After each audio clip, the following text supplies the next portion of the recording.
నేను ఒకటే government request చేస్తున్నాను. 600 విద్యార్థికే ఇంత కలుషితం వాతావరణం అన్నారు, కలుషితం ఆహారం అన్నారు.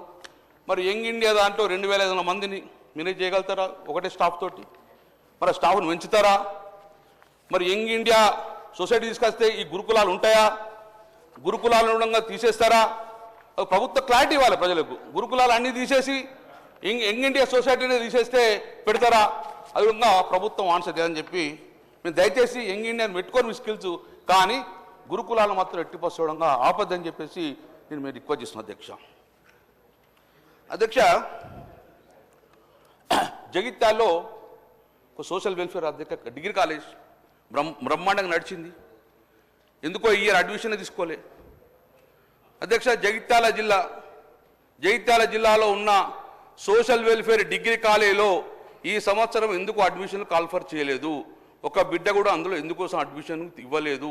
అది ప్రభుత్వం చెప్పాలి. ఇమ్మీడియట్గా సోషల్ వెల్ఫేర్ జగిత్యాలలో కంటిన్యూ చేయాలని నేను కోరుతున్నాను. విప్పు గారు మీ తర్వాత ఆన్సర్ చేయండి అందరూ. అధ్యక్ష,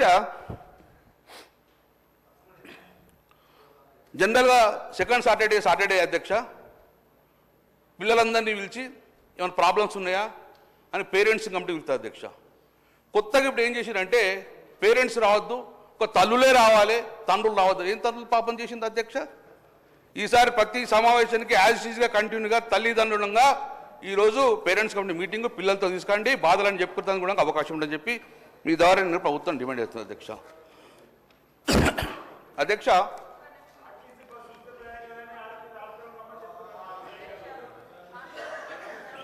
చెప్తే బాగుంటుంది అధ్యక్ష. ఇప్పుడు మేము అన్నీ మూసేసినాము, ఏది లేదనేది మీరు ఇచ్చిర్రు, అన్నీ ఓపెన్ చేసినామని చెప్తున్నారు. కానీ ఒక్కదానికి కూడా ఓన్ బిల్డింగ్స్ లేవు, రెంటెడ్ బిల్డింగ్స్ తోటి అవి మీరున్న కాడ కాకుండా ఇంకో కాడ నడుస్తున్నాయి. ఇప్పుడు మీరు అన్నది ఏదైతే డిఫెన్స్ అకాడమీ ఉందో జగద్గిరిగుట్టలో, అది జగద్గిరిగుట్టలో నడుస్తుంది. అది ఆ సభ్యుడు వచ్చి ఒకసారి విజిట్ చేయమని చెప్పండి. కాబట్టి స్పోర్ట్స్ కానీ జగిత్యాల కానీ ఏది కాకపోతే మీరు ఎన్ని ఓపెన్ చేసినామని ఓకే ఓపెన్ చేసిర్రు, కానీ వాటికి ఓన్ బిల్డింగ్స్ లేవు, ఇన్ఫ్రాస్ట్రక్చర్ లేదు, ఏమి లేదు. రెంటెడ్ బిల్డింగ్స్లలో ఉన్నాయి, షిఫ్ట్ అవుతూ ఉంటాయి. ఎక్కడికి షిఫ్ట్ అయినా కూడా తెలుసుకోండి, అది తెలుసుకొని మాట్లాడాలని కోరుతా ఉన్నా అధ్యక్ష.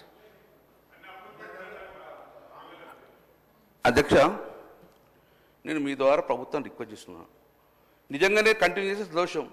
ఆ యుద్ధ ట్యాంకర్లు చిత్తలు ఉన్నాయి, దాన్ని తీసుకొచ్చి నాకు వచ్చి అక్కడనే పెట్టండి. ఎక్కడైతే మీరు షిఫ్ట్ చేస్తారో అక్కడ పెట్టండి, అదనే పెట్టండి.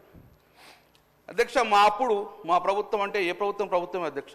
మేము బడుగు బలహీన వర్గాలను ఇట్లా కాపాడుకోవాలి, వీళ్ళు మన దేశ ఆస్తిగా భావించుకున్నాం అధ్యక్ష. మేము ఎట్లా మేము బాధ్యతగా వివరించాం అధ్యక్ష.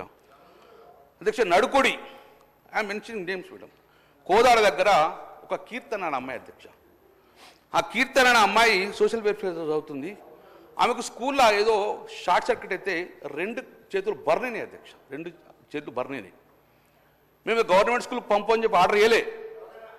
మేము ట్రీట్మెంట్ ఎక్కడ జర్మన్ తీసుకొచ్చి కృత్రిమమైన ఆర్టిఫిషియల్ 2 చేతులు పెడితే ఇప్పుడు అమ్మాయి అద్భుతంగా చదువుకునే పరిస్థితి వచ్చింది. 2 జర్మన్ తెప్పించే చేతులు. అధ్యక్ష, మీరు ఈరోజు ఏమేస్తుండ్రు? ఫుడ్ పాయిజన్ వస్తే ఏం చేస్తున్నారు మీరు? ప్రభుత్వ హాస్పిటల్కి తీసుకుపోమంటుండ్రు. ప్రభుత్వ హాస్పిటల్లో ట్రీట్మెంట్ లేదంటే ప్రైవేట్ హాస్పిటల్ తీసుకుపోతాను హుకుం జారీ చేసిండ్రు. మరి ప్రభుత్వ హాస్పిటల్లో ట్రీట్మెంట్ జరగకపోతే ప్రైవేట్ హాస్పిటల్ ట్రీట్మెంట్ ఎందుకు ప్రభుత్వం వెనుకాడుతుంది అధ్యక్ష? సో నేను ఒకటే రిక్వెస్ట్ చేస్తున్నా, ప్రభుత్వ హాస్పిటల్లో ట్రీట్మెంట్స్ అక్కడ జరగకపోతే ప్రైవేట్ హాస్పిటల్ నిమ్స్ కానివ్వండి, యశోద కానివ్వండి, ఎక్కడ ప్రైవేట్ హాస్పిటల్ పంచుకుంటే అక్కడ పిల్లలకు ఆరోగ్యం ట్రీట్మెంట్ ఇప్పిమని చెప్పి నేను డిమాండ్ చేస్తున్నా అధ్యక్ష. నేను అధ్యక్ష, పిల్లలు క్రీడలు అధ్యక్ష, అంతర్జాతీయంగా మన బిడ్డలు పోతుంటే సంతోషపడదాం అధ్యక్ష.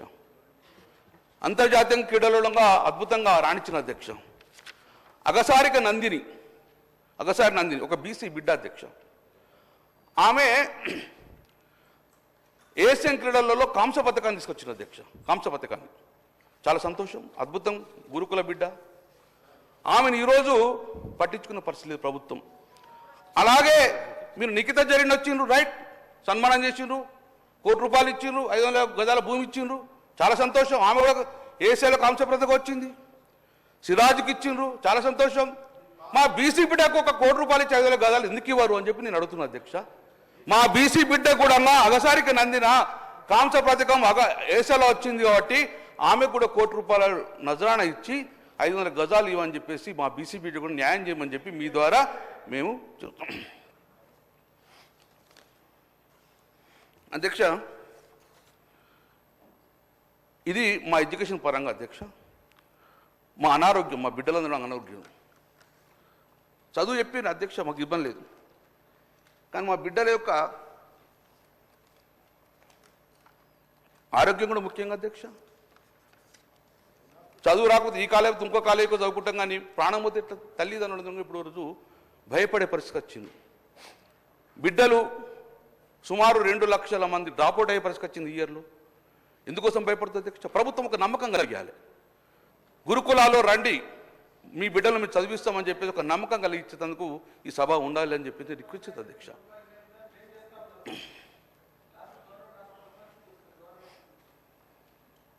నేను ఇప్పుడు అదే చెప్పిన, పిల్లలు ఏమన్నా అనారోగ్య పాలైతే గవర్నమెంట్కి పోవాలని చెప్పి హుకుం జారీ చేయకండి.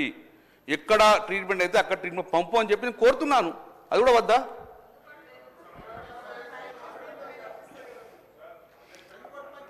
అధ్యక్ష, మీరు రాసుకోవాలి. మేము కమాండ్ కంట్రోల్ పెట్టాము ఆ రోజు. కమాండ్ కంట్రోల్ పెట్టడం వలన పనేశ్వ ద్వారా ఎలాంటి ఆరోగ్య పరిస్థితి పిల్లల్లో ఉన్నాయో ఇమ్మీడియట్గా కమాండ్ కంట్రోల్ ద్వారా తెలుసుకునేందుకు 24/7 రికార్డ్ అవుతుండే అధ్యక్ష. లేదు కమాండ్ కంట్రోల్ లేకపోతే పిల్లల అనారోగ్య పరిస్థితి ఎట్లుందో మీకు తెలుసు అధ్యక్ష. కాబట్టి ఇమ్మీడియట్గా కమాండ్ కంట్రోల్ను చేసుకొని ప్రతి పిల్లల ఆరోగ్యాన్ని కూడా రికార్డ్ చేయాలి, అవసరమైతే తగు చర్యలు తీసుకోవాలని చెప్పేసి నేను ప్రభుత్వం డిమాండ్ చేశాను అధ్యక్ష. అధ్యక్ష,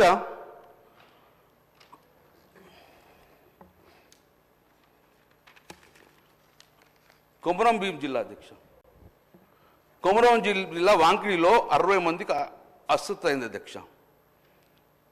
సకాలంలో వైద్యం అందలేదు.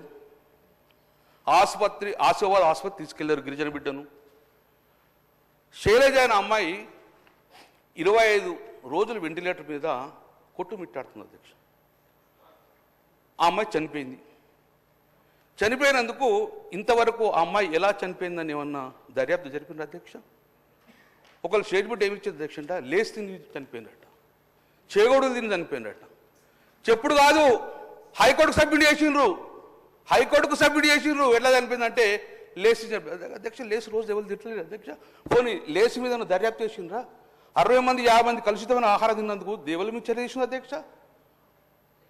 ఒక హీరో వచ్చినంత తొక్కిలాడే రక్షకుడు, మరి ఇంతమంది చచ్చిపోతే ఎవరి మీద యాక్షన్ తీసుకుంటారు